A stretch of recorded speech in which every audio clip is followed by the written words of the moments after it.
Hey guys, so we're looking at adding polynomials today.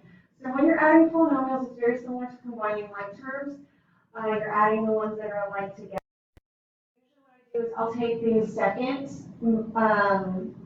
one that I'm adding together, this one right here, and I'm going to put them underneath the first one so that I can combine those like terms. So for instance, 3x squared is going to go underneath 7x squared because they're like terms. Plus 4x is going to go under the minus 3x, and minus 18 is going to go underneath the 11. So that now my like terms are combined, and I can combine them together. So 7x squared plus 3x squared gives us 10x squared. Notice that it does say x squared.